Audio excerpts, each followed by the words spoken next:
Welcome back, everybody, to another week of Excuse Me, Doctor.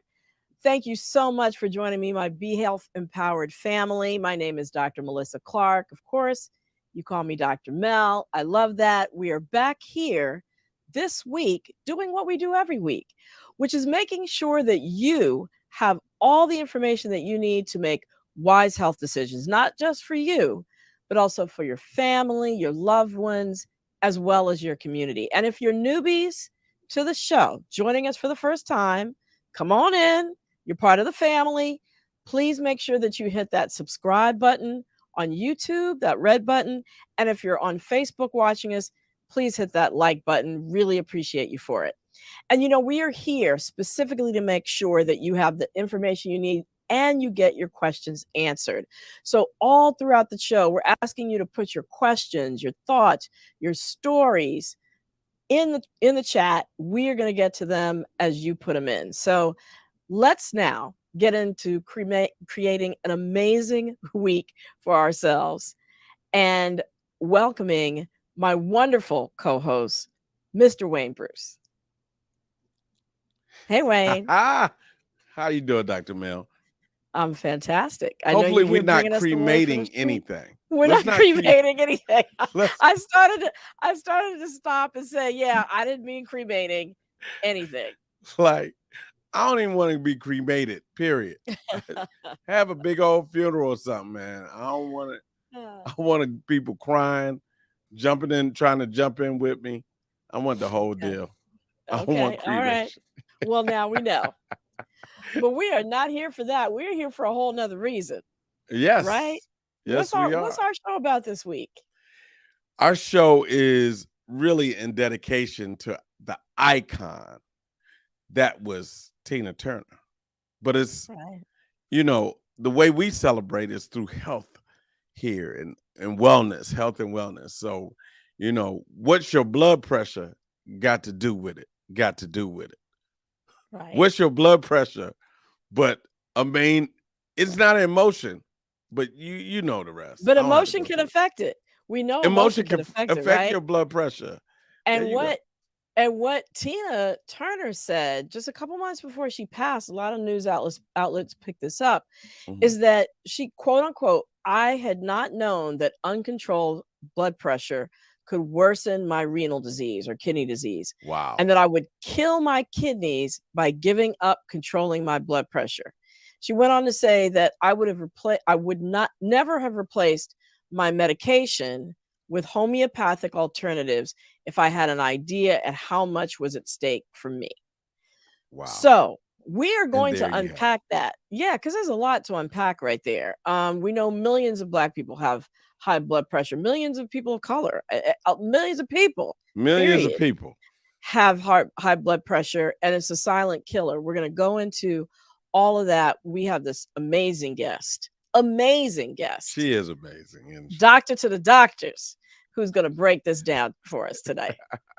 Well, I'm excited. I'm excited for tonight.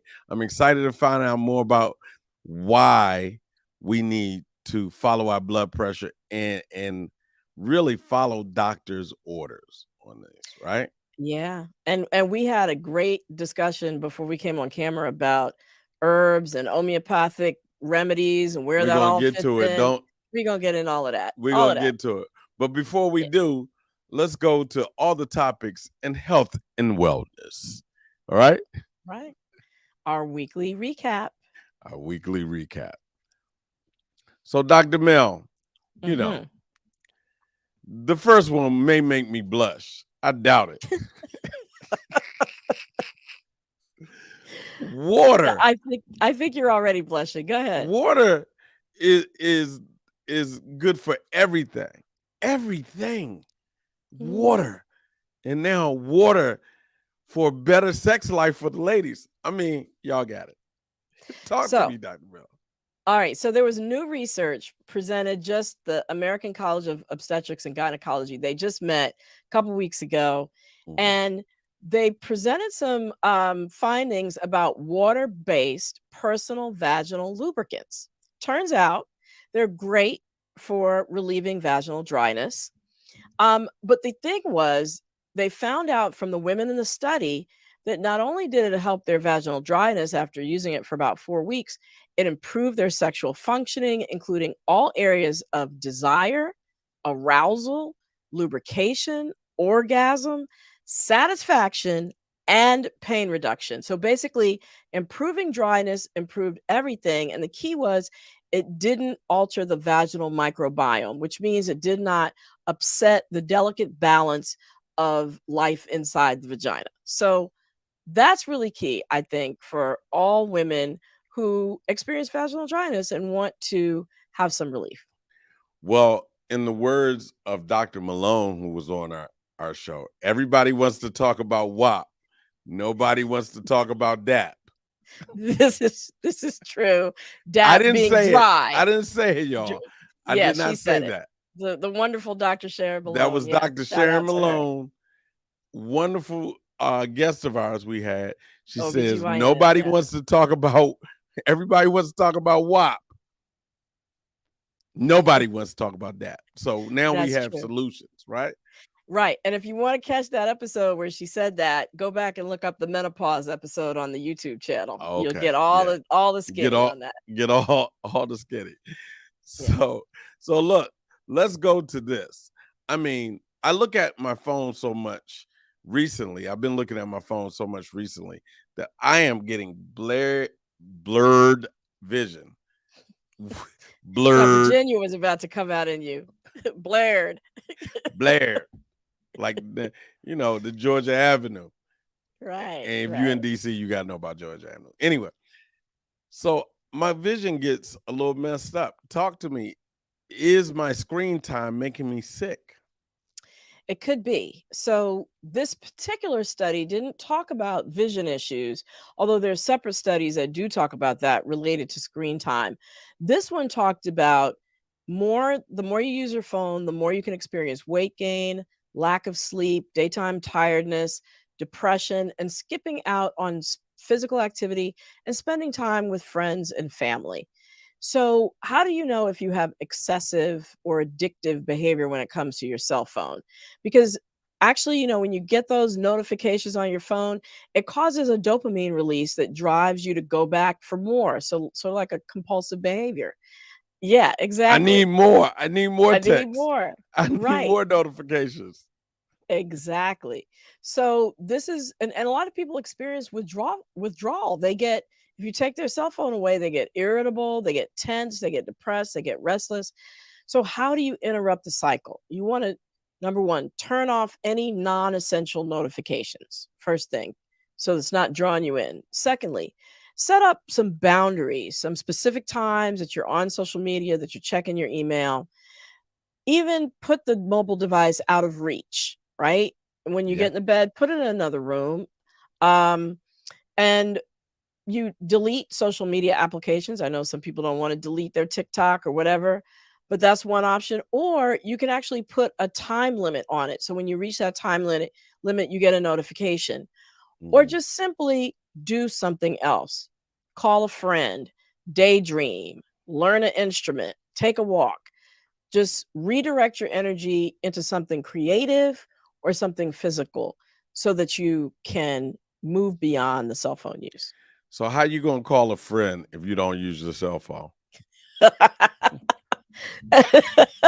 Well, yes. You Okay, gonna you go got to a me there. landline, Dr. You Mill? got I you think we got me need to there. You can use stop some that one. smoke. You can use some smoke signals. Either way, the idea is reconnecting. Maybe Okay, meet them for lunch. got How's it. that? I'm down with meeting a friend for lunch. Salad, Yeah, y'all. there you go. All right, there we go. So look, Dr. Mill, we always talk about health justice here, and our listeners and viewers getting the best out of being their own advocate. Now we have to go in and ask for a heart doctor. If we Well, this is a way, I always talk about the whole book, Excuse Me, Doctor, I've Got What? Taking Ownership of Your Health and Making Healthcare Work for You is all about how to successfully navigate the healthcare system and get the Mhm. best quality healthcare. So there was a study that showed that among patients admitted to the intensive care unit for heart failure, Black patients were way less likely than white patients to receive care by a heart doctor or cardiologist.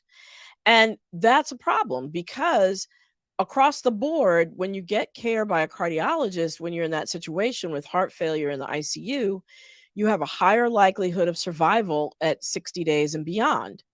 And so, I say, if you're ever in that situation, especially with a loved one, a mom, a grandparent, and they're admitted to the ICU, they have heart failure just in the hospital, ask for them to be seen by a heart doctor. It could save their lives. Very So important. chest pains, anything like that, right? Any chest Specifically, pains? well, this was specifically heart failure. So that's a specific diagnosis when your heart is not pumping as effectively as it should. You might know people with swelling in the legs, shortness of breath, getting tired on exertion. Those are some of the symptoms. But heart failure is a very specific diagnosis. Okay. And now you know. Yes, Ask for a heart doctor.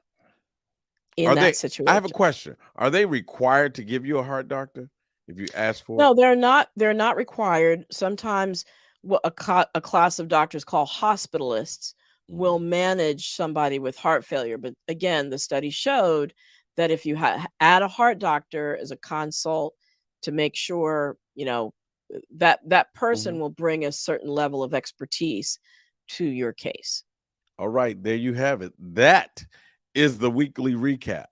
And there you have it. So, we got to go to the new segment. All right. Let's pull it up. All what y'all think? And Larisha is not here tonight, but we have Larisha her is in not here spirit. tonight. We have to channel Larisha's spirit. She's not here tonight. Let's zoom this in and get what they think. Here's the what y'all think question.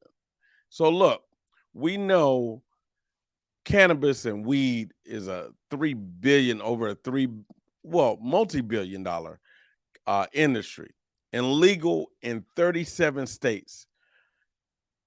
The THC in weed now is different than it was when I was coming up and far different than when, our parents may have done it. God knows. Oh, my parent doing it. Anyway, in the 70s it was different. It was like at THC was like at 3%. In the 80s it probably increased. Now THC is at 30% minimum, right? Within whole plant products that people W- smoke. Yeah. When Yeah, it's and not that's it's not not our included. daddy's weed. Right, Right. it's not our daddy's weed. So, including but that's not even including the tinctures and the, edibles and all those things that people sometimes create at home. Right, So which you could have have no even higher THC content. higher THC. Yeah, So and we THC, that psychoactive part, the part that makes you high, Mhm. and it's potentially addictive. I think everybody knows that, but I just want to throw that in. So the what y'all think tonight is this. If you found out that excessive weed use led to cognitive decline. That means you impedes your mental capabilities, right? Would you stop? Would That's you the stop? question. Yeah. And so it does turn out that there was a study in the American Journal of Psychiatry that showed that heavy long-term use of cannabis can impact your ability to think and Mhm. process information in midlife.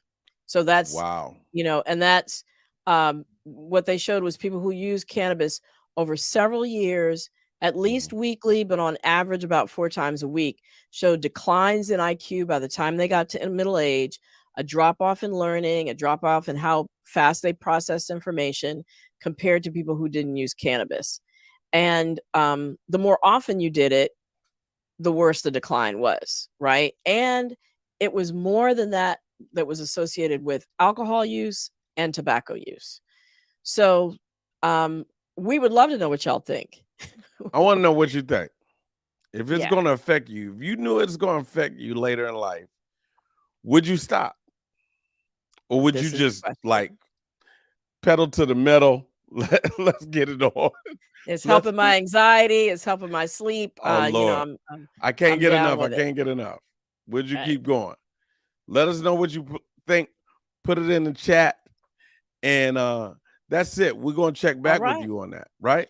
Yeah, because we want to know. Make sure you put it in the chat. We're going to move on with our other segment of our show, which I know is why a lot of you tuned in. And we're going to get back to that, what y'all think at the very end. Now, blood pressure. So many of us will have that diagnosis, especially as you get to midlife and beyond. It'll be 70% of people over age 60. So, what can we do about it? How can we live our lives to avoid the things that lead to high blood pressure? If we have high blood pressure, most effectively manage it. I talked about the quote that Tina Turner made at the beginning of the show, where she talked about not knowing that high blood pressure led to kidney disease. And certainly, we've even seen recently Jamie Foxx having uncontrolled blood pressure and ending up having a stroke. So, we're going to jump into this topic with an amazing guest, friend to the show, my personal friend, Dr. Gigi El Bayumi. She's an internal medicine primary care physician. She's a faculty at Georgetown University College of Medicine. She is the founder and executive director of the Rodham Institute that focuses on health equity and working with both community partners to educate both the public as well as the next generation of healthcare professionals. Welcome, Dr. Gigi. Thank you so much for being here. Thank you, Dr. Mel. It is my honor and pleasure, and especially when I hear the topics that you are talking about, which are just so key and really are topics that come up all the time. And then I just want to give a special shout out to Dr. Sharon Malone. She was my intern when she was training. I was her resident. She's also just a very special, talented, beautiful, Yes. smart woman, just like you. Well, thank you. And just like you, and actually, she was in her last year of residency at GW when I was starting. So, See, yeah, generation after generation. there you go. There you go. So let's get into blood pressure. Let's unpack this. Let's just start with the basics. What's blood pressure? Why is it important? Okay. Blood pressure is basically, you've got your heart and you need blood to go to all tissues of your body. The vital organs are, of course, our brain, our heart itself, our kidneys, our limbs, our liver, everything. So when the heart squeezes the blood out, that is what that top number of the blood pressure is. It's the peak pressure. And then when it relaxes to let the blood flow in so that it can do this second piece, or the next cycle, I should say, that's the second number. So just again, that's systolic and diastolic. Blood And that's going that. out, the heart relaxing. Right. So that's that 120/80 number that we hear is the average blood pressure. And a lot of people think that, if you take your blood pressure, that's it, but don't realize necessarily that our blood pressure fluctuates beat to beat, minute to minute, right? But that's just the kind of average that range that we want to see. So, we had that incredible quote from Tina Turner. Why is high blood pressure called the silent killer, which she kind of referred to? She didn't know that blood pressure could lead to kidney disease. So first, just a moment to acknowledge her greatness, because Absolutely. even in death, I mean, aside from her musical genius, she continues to educate people. I mean, look what she did Yes. for domestic violence. And here we are having a Mhm. discussion because of her being Yes. open to discuss, her not knowing certain things about blood pressure. Right. So you asked me about why is it called the silent killer? Because you Yeah. can feel absolutely fine. You could be like this, probably like Jamie Foxx was on the set, and then boom, have a stroke and get incapacitated, or like her, your kidneys are failing probably for years until they are no longer clearing out the toxins, getting rid of excess fluid. And before you know it, you're requiring dialysis or a kidney transplant. Right. And how is it that, what's happening in your body with your blood pressure that's leading to these problems? Yeah, it's kind of a paradox, because you would think, well, if your blood pressure is high, that means that you're getting more blood to the tissues. That kind of would make Yeah. sense, but actually Right. that's not true. Actually, that's not true. What happens, Mhm. so let's think about when we're lifting a weight, okay? So you're lifting a weight. So the higher the pressure is, or higher the dumbbell is, let's say, the bigger the muscle gets. And actually, the blood flow that would be required is actually higher. So stressing the blood vessels, the arteries, over and over and over again, causes the arteries to get thicker, to get not as efficient as in terms of getting the blood to those parts of the body where it's not just the big blood vessels, but the smaller ones. So time after time, think about it. We don't even think about our heartbeat. Beat after beat over years and years, that Mhm. causes wear and tear. And then what happens, for example, with the heart gets bigger, the muscle gets bigger, which is not a good thing for the heart. And then you're having parts of the brain which are not getting enough, blood to the brain on a chronic basis. And of course, there can be episodes where you have a stroke. Same with kidney disease. And of course, there are other illnesses that really, it's like pouring gas on a fire, like diabetes, which makes the sum of the two much, much worse on the blood vessels, Exactly. on the heart, the blood vessels that supply all of those vital organs. Right. And many people might not realize that Tina Turner, as you said, God rest her soul and all the amazing things she did. She had eventually required dialysis. And thankfully, her husband donated a kidney for her, which was what eventually led to her being able to come off of dialysis. But it was years of the uncontrolled blood pressure that led to that kidney damage. Now, we focus a lot around the health of African Americans. Um, why are African Americans disproportionately um, seen to have higher average levels of blood pressure?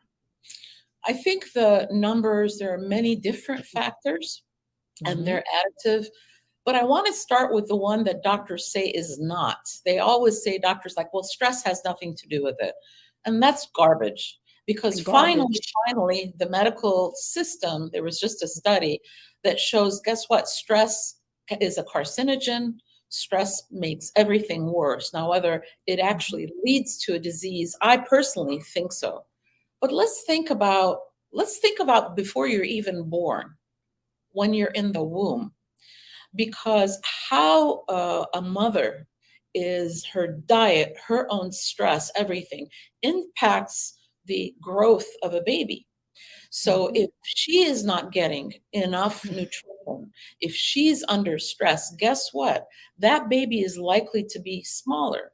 And so the Mhm. blood vessels that you start off with in life are never fully developed. So you're already behind the eight ball.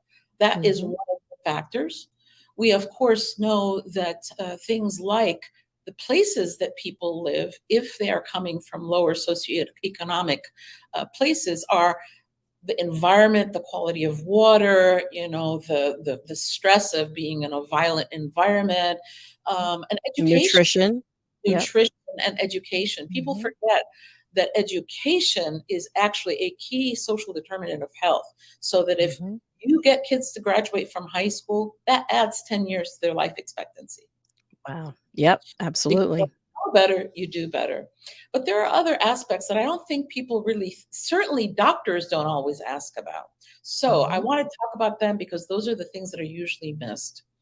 Using over the counter BC powder, aspirin, Advil, Mhm. Motrin, I'm not going to call out some, Afrin. right, Yeah. aspirin, any Mhm. Afrin, right? Any of Mhm. those medications can actually increase the blood pressure and cause fluid retention, not to mention that they can have a negative impact on kidneys. But did you know that sleep apnea can cause high blood pressure. So if we Mhm. look at ourselves and our communities, we're chunkier on average, right? Mhm. Uh, the places that some people live, there may not be safe places to walk outside, let alone gyms, if people can afford them, right? So the quality of food, it's not just the food deserts that we talk about, but the food Mhm. swamps. So And I call them nutrition deserts. right, right. Yeah. Nutrition Mhm. deserts, exactly. And I think I'm going to borrow that because that's very important, I think. And then let's not forget alcohol. We know that, and it's Mhm. so funny. We were having a discussion about this the other day, how everything old is new again. When there was billboard advertising, they did studies looking at Black and Latinx communities having the size of the beer but was bigger, the Mhm. advertisements for tobacco was more, and you go into any store in, let's say, Southeast Washington, D.C., they don't sell those huge magnum-sized beers, Yeah. uptown like they do there. So Yeah. even things like the type of cigarettes that are marketed to Black people, right, with Yeah. the menthol, which I think they're now getting Yeah. rid of. And There and are and all and these just a factors. quick story of when I was in the emergency department, first moved to DC, first started practicing, and I asked somebody, "Well, how much did you have to drink today?" They said, "A bumper." And I had no idea what that was. I asked several times. He just kept saying a bumper. Another patient had to tell me he means a 40 ounce. I was unfamiliar with a 40 ounce. I didn't even know they sold beer that big. But that's Yeah. exactly what you're talking about, the disproportionate marketing of these, poisonous things in communities of color. I would, Absolutely. al- I would also say, because I think there's a lot of myths about what a safe amount of alcohol is, or I'm just Mhm. drinking beer. Well, guess Right. what? Mhm. A can of beer is the same as a glass of wine, is the same as a shot of whiskey. So for women, we're not supposed to drink more than 7 drinks in a week, because if we do, cancer risk goes up, but also Mhm. it can affect your blood pressure, right? Absolutely. Especially it affects your blood pressure in this way. And of course, you working in the emergency department know this just as well as I. Like we see things during the holidays. There's something called holiday heart when Mhm. people are watching the football games and drinking a lot, and it's when they stop, the withdrawal of the alcohol can actually cause the blood pressure to go up or have it Right. go in heart rhythm, but the alcohol itself is directly toxic to the heart. So these things that we never talk about, I don't think, in a clinic visit. It's just, doctors are like, "Oh, you've got high blood pressure here, take a pill." Right, exactly. Which then leads to, and we haven't even touched on cooking practices with using excessive amounts of salt and how that, in some senses might be culturally determined and not realizing, that you can get the same flavor in different ways because that's been lost to us over time, right? And the foods, again, back to the marketing of the poisons, the pork rinds, and all the things that have added salt in our diets that are differentially put in corner stores where there is not the balancing amount of healthy produce, etc. So you covered a lot there. And then that kind of leads me, I think, to my next question, which is how do people end up on 2, 3, 4, 5, 6, 7 blood pressure medicines? Yeah, I want to tell you a story about my late uncle, and he's late uncle because of his high blood pressure and a number of other heart conditions, smoking, as well as a heart attack. When we would I'm sit sorry. yeah, thank you. When we used to sit to eat as a family, those salt shakers, he would pour half of a salt shaker onto the food before tasting it. So I would ask him, how do you know that it needs salt? It doesn't matter, it needs salt. So some of Mhm. these practices are quite ingrained in people because it's felt that it's going to add flavor. But I just want to say one thing. One can lose one's taste for salt. It doesn't take that long. It takes about a week. So if Yeah. you kind of wean yourself off, you're not going to actually what you'll find is that the food tastes after you've done this like, man, this is so salty. And you're Mhm. probably Yeah. get more I slowly.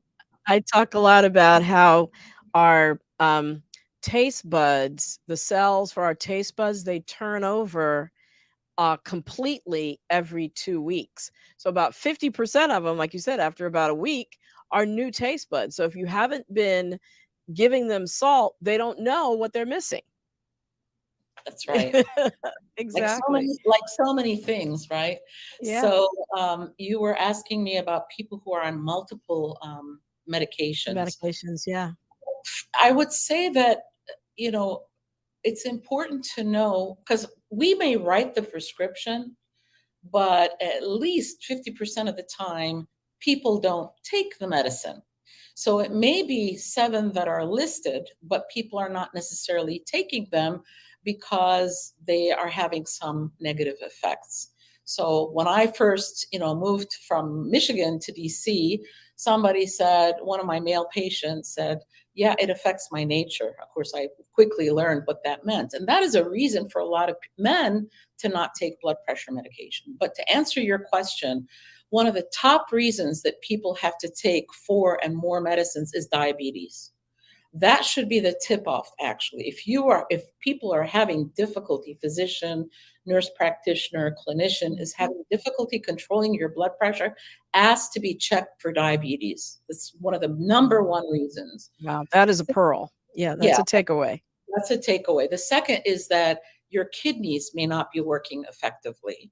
And then third, which is rare, but my sister had it, is there can be what we call a secondary cause for high blood pressure. My sister was on 4 different blood pressure medications, and it was still, her blood pressure was, not controlled. And here I am, her sister, who's a doctor, and I didn't pick it up because I don't treat her. But it turns out, we've got our kidneys, and they're on each one of them a pyramid shaped structure called adrenal glands.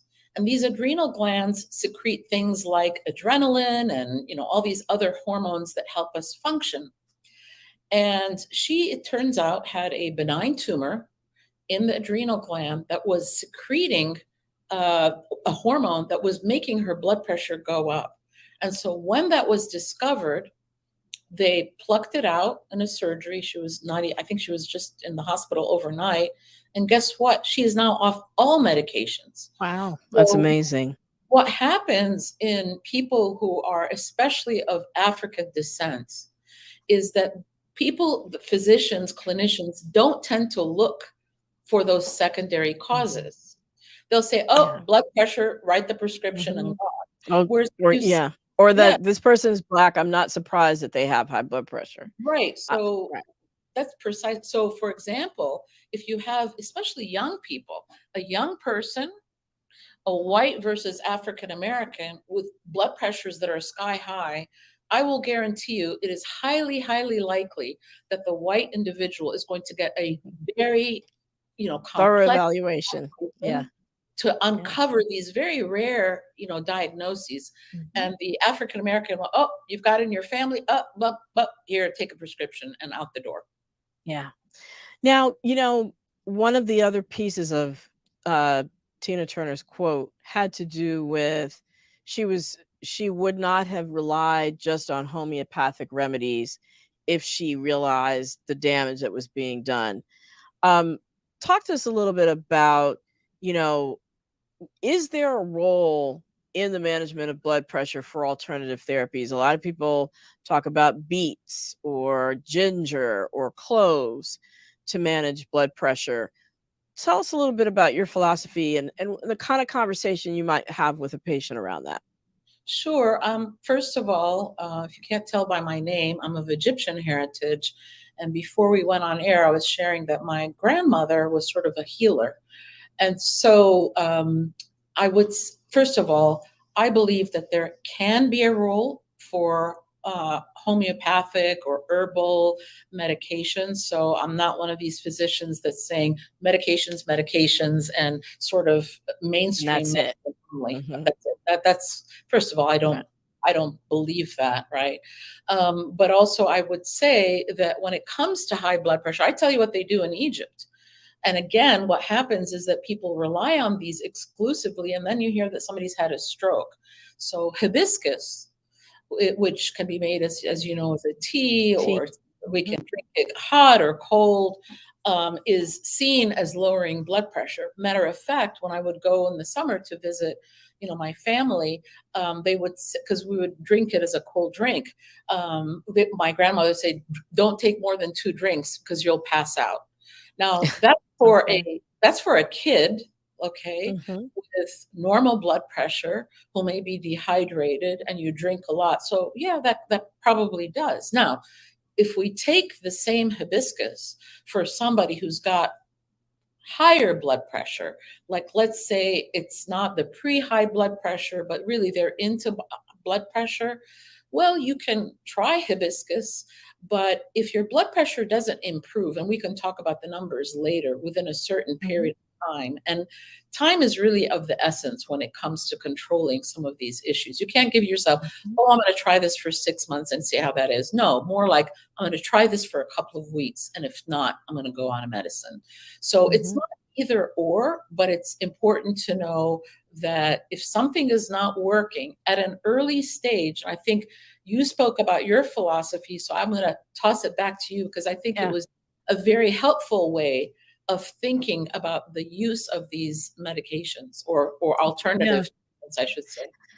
So yeah, thank you so much for that. The way that I think about it is, I think about it like a pyramid. At the base of the pyramid, when things are in their early stage or in a prevention stage, that's a good time to incorporate things in your diet that are going to be preventive and keep you healthy, right? So the beets, the cloves, the hibiscus teas, that's a great time to do that. But if you're at a stage where you have blood pressures that are running high chronically, certainly if you are advanced to a stage of kidney disease or having any sort of manifestations, herbs alone are not going to do it. You have to go on blood pressure medicine and then make some of the lifestyle changes, which I would love to get to, in terms of, meditation and changing your diet, decreasing your salt, losing weight, around, getting the proper amount of sleep, hydrating yourself regularly. Those things, plus the herbs, plus the medicines are needed to really manage blood pressure effectively. So I'm like you. I'm like an either or, but I think once it gets to a certain stage, you have to really taking the blood pressure medicine every day very seriously. Yeah. I want to say also about the timing of taking the blood pressure medication. I just find this new field of medicine fascinating. It's called circadian medicine.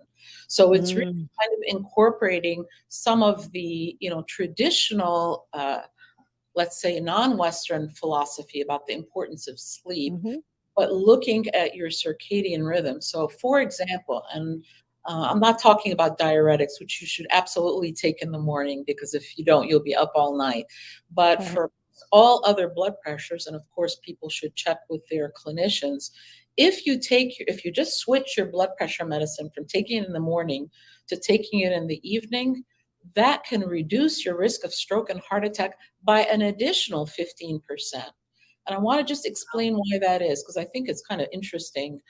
When, most heart attacks and strokes happen early in the morning, right? You remember this when we all work in a clinical setting, right? Everybody comes in early in the morning. Well, why is that?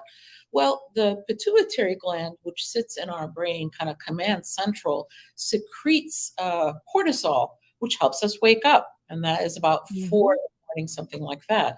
But then the blood pressure is really at its peak in the morning. So if you're taking your blood pressure medication after that peak, you've really missed the opportunity to get your blood pressure controlled. So taking it in the evening, well, you're covered for that peak. Yes. So we are now beginning to recognize the timing of when you take medications can maximize the benefit of a medicine, or actually not make it as effective.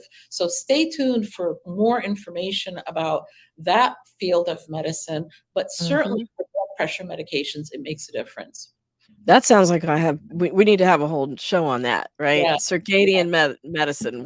Watch for that coming soon, everybody. So, it is time to take our audience questions. We have covered a whole lot. The one thing we didn't say is if you're diagnosed with high blood pressure, get a blood pressure monitor. If you can't afford it, a lot of times you can talk with your doctor about getting one, how to get one for free. But monitoring your own blood pressure is the most incredible form of empowerment so that you can know whether these things that you're doing are working or not. So, I just say one thing real quick yeah, because the blood sure. pressure type monitors, there are different types. The finger ones and the wrist ones, I don't find to be as effective. Right. Okay, so if all you can get is a wrist one, well, Mhm. perfect is the enemy of the good. Well, then get one, but just so that you know. And as you said earlier, Dr. Mel, it's important to also check your blood pressure at different times of the day because there Mhm. are those fluctuations. And then Yes. get a doctor who cares. Ooh, amen. Yes. Or So, a nurse practitioner or a physician's assistant. It's not all of yeah. them, of course. Yeah. I have a whole chapter in my book about how to find the right doctor for you. So that's another topic that we need to cover. But Wayne, are you there? We're checking to see if there are questions from the audience. What's been going on in I the am chat? here. I'm All here. right. I'm here. We have a Fantastic. question from Miranda Blessed Andrews. Can you exercise when your blood pressure is elevated, or Oh, A should you? great question, Miranda. that is a really wonderful question. And of course, like all doctors, I'm going to say it depends. Because if it's very elevated and in the dangerous, range, let's say 180 over 120, no, you don't want to exercise. However, if we're talking about the early or pre-high blood pressure, maybe we should talk about what those numbers are, and the high blood pressure, and you're taking medication, absolutely exercise helps. Exercise and weight loss. And we are always talking about weight loss. And look, I struggle with my weight all the time. So easy to say, very hard to do. But I think small changes in your weight can actually reap a lot more benefits. So 5 to 10 pounds.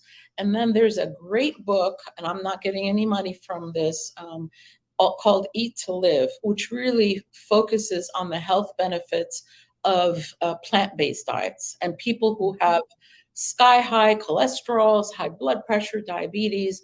By following these diets, plant-based diets, which by the way are good for the environment as well, can really control their blood pressure. So it's not one thing, it's many things. And the best exercise, I love walking. Walking. Walking. Absolutely. And It's if you simple and easy to do. Yeah, and if you can go outside and enjoy nature, that's like a double benefit because it's helping Mhm. you to relax and you're exercising. And you get your vitamin D in. Yep. From the sunshine. Wow. So we have a question from Miranda Gilliard. Another Miranda. That's two Mirandas are out Miranda. tonight. The All right. Mirandas are in the building. Uh, what are the best medications for African Americans to be on? Is there a particular medication? Great Okay, question. I think that's a great question. Again, it depends, right? Because it depends if there are other medical issues such as diabetes. But let's say, somebody just was diagnosed with high blood pressure. So we always start with the diuretic. And part of that, as we already talked about, is that salt diet, right? Rich in salt. So if we can start with the diuretic, first of all, it's cheap, it's been around for decades. It's safe. Of course, any of these medications, if you are about to get pregnant or are pregnant, you have to ask your doctors if they're safe in pregnancy, because some of them are safe in the early part of pregnancy, but then they're unsafe in the later part, or vice versa. Mm-hmm. So if you have a heart condition, we use things like beta blockers. Those are the metoprolol, atenolol, those medicines. And then for people who may have diabetes or even pre-diabetes, we use the class of medications known as ARBs, ARB, anti-receptor blockers, which are the losartans. We used to start off with ACEs, which are lisinopril, but we found that there were more side effects with that. So now we actually start with ARBs. And those are especially good for people who have maybe prediabetes, certainly diabetes, because they help to lower the pressure that the kidneys feel. So it helps slow down any potential kidney disease. So, and then of course there's the amlodipine, the calcium channel blockers. But the key for all of these things are, and because there's a lot of good information that you can get on blackdoctor.org or Mayo Clinic or so forth, is you could have the best medication in the world, but if you're not taking it, it doesn't matter. And if you're not taking it because you're having a side effect, and this is, I put this on us as doctors or as clinicians, if we're not asking, hey, you know, this medication, how's it working out for you? And if we don't ask, and of course, you know, if people want to please their doctors, I'm doing the right thing, it's not going to matter if you're not taking it, right? So, you know, again, going back to what Dr. MEL said, is that whole comfortability, if you will, to be able to really say the truth. And I would just ask, you had mentioned earlier, Dr. Gigi, about, you know, the man complaining about his nature, which I'm assuming meant his erections. There's one particular class of medicine. So it's not all blood pressure medicines that do that. You mentioned the beta blockers, the ones that end in OL, like atenolol, metoprolol, etc.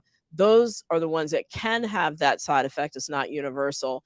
And there's so many other choices, right? It's important to share with your doctor when you feel that you have a side effect from a medicine, as opposed to just stop taking it or losing confidence in the doctor. Tell the doctor so the doctor will know to change you to something else, because there are infinite numbers of choices, as Dr. Gigi just mentioned. Well, and I'll also say this, there is that also that Black patients don't always get listened to. So some of the medications can actually cause hair loss. And I don't know about you, but hair for me as a woman of African descent is everything. I mean, not just women. I lost it all when I had to get chemo, and I think I still look good because I had a pretty shaped head. But I'm sure you did. Very important. And so, for example, I've seen patients who say, you know, I'm sure that this blood pressure medication is causing hair loss. I'm afraid to stop it. I'm like, actually, you're right. Let's switch you.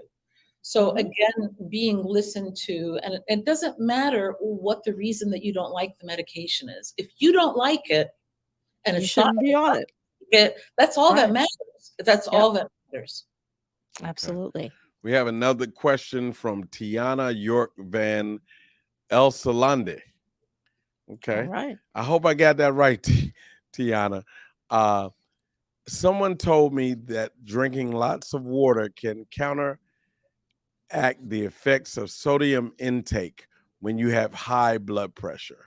Is there any truth? Yeah, I mean, you know, the myth around water, let me just tell you, there's a lot, I think that there is a lot of myths around that. And I would say that it's because, first of all, just like everything now in our sort of capitalist society, there's different interests for pushing water. I mean, when I was growing up, nobody talked about water. It was when they started selling, you know, bottles of water.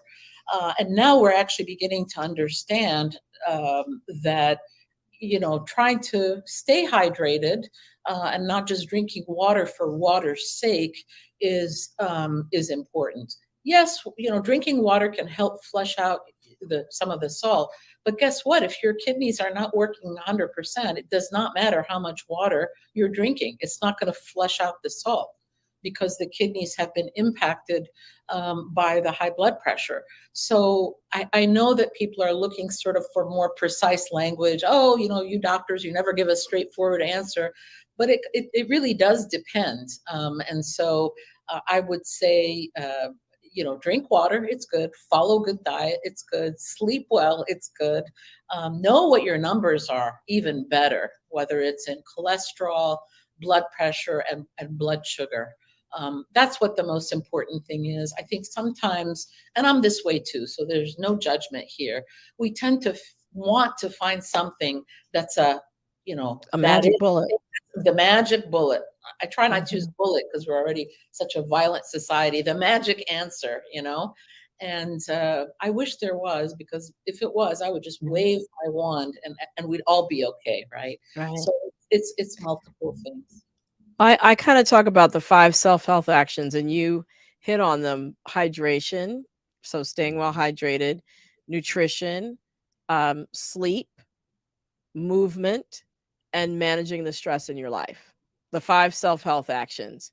But it's hard to do all of them. But those are the 5 ingredients to prevention as well as managing if you have a chronic disease.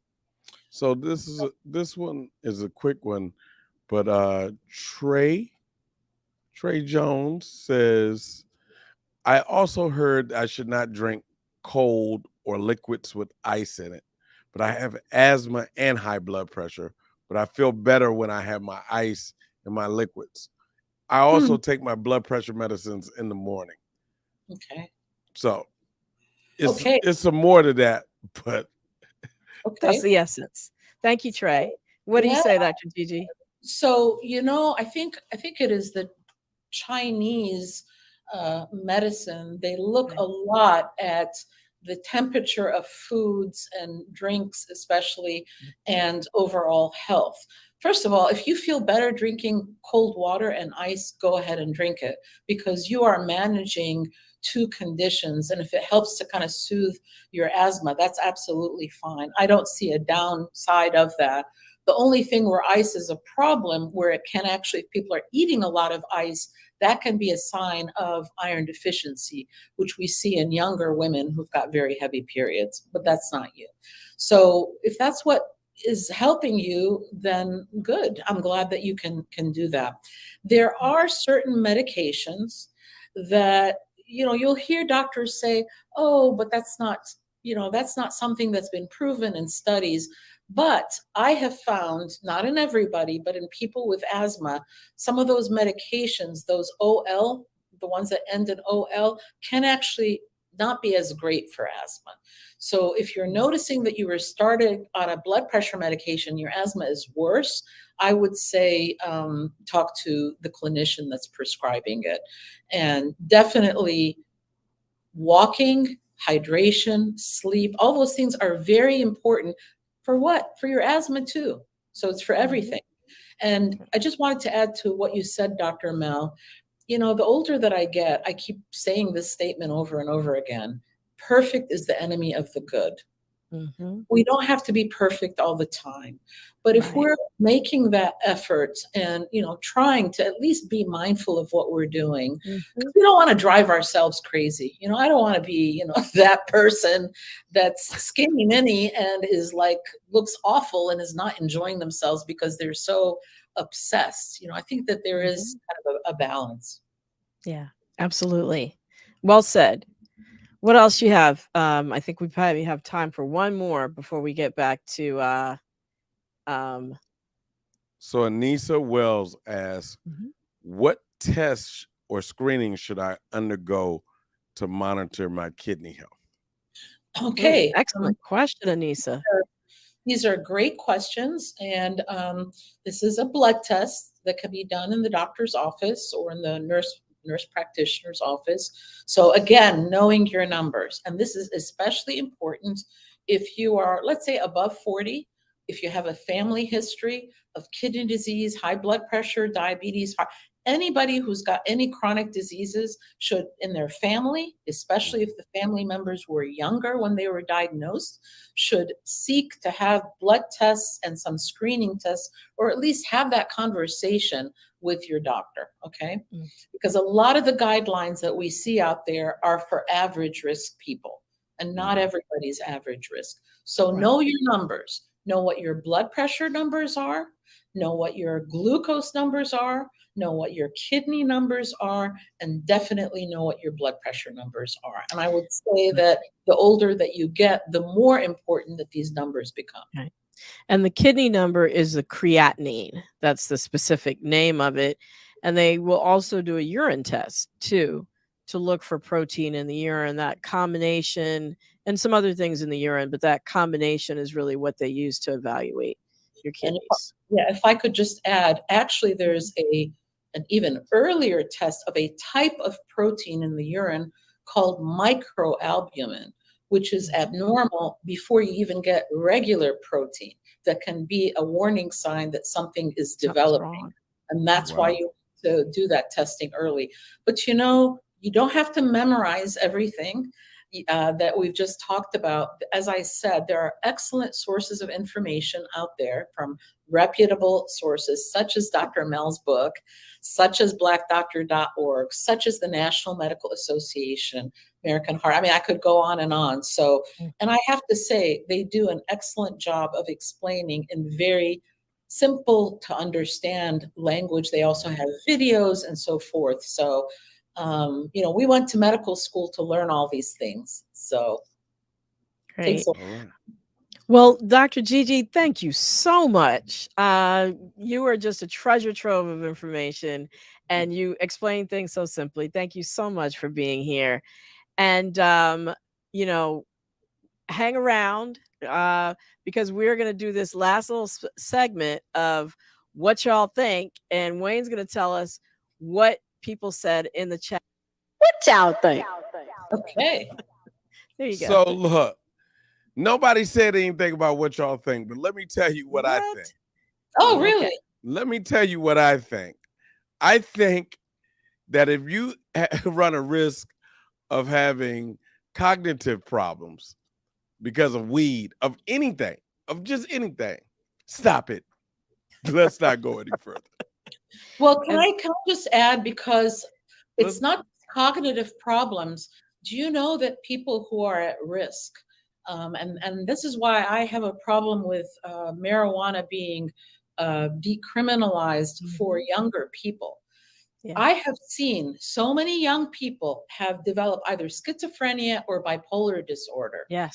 And we talked we about don't that another week. yeah, Yeah. I don't doctors don't even know this. Yeah. And so plus we didn't talk, of course, about the fentanyl and all that. But I just want to tie the cognitive issue to blood pressure, because many people don't realize that there are small silent strokes that with time can look like Alzheimer's. Like dementia. Yeah. Like dementia. Exactly. Yeah. Thank you so much for adding that. And yet another reason to keep on top of our blood pressure. I'm gonna just mention one more time, and this is about the study at Howard University as we close out for tonight's show. That it's still open. You can still enroll in the COVID resilience research study. It's not about having COVID. It's just, how did you weather the pandemic? How did you survive? And what were some of the things that you learned? What were some of your experiences? It's a survey that researchers at Howard University would like you to take. It takes about 20 minutes and you get compensated up to $100. So if you have any interest, reach out to Dana Harvey. That's Dana, DANAHARVEY, the word research at gmail.com. Just email her at that email address, and she will get back to you and tell you exactly how to enroll in the study. So once again, thank you so much, Dr. Gigi, for all those pearls of wisdom. Thank you to Mr. Wayne Bruce, my fantabulous producer and co-host. And to the audience, y'all came with the questions tonight. I mean, they were fantastic questions. Thank you so much for being part of our Be Health Empowered family. And remember, if I don't see you, be wise. Until next week, be wise, be well, and be health empowered. Thank you so much for joining.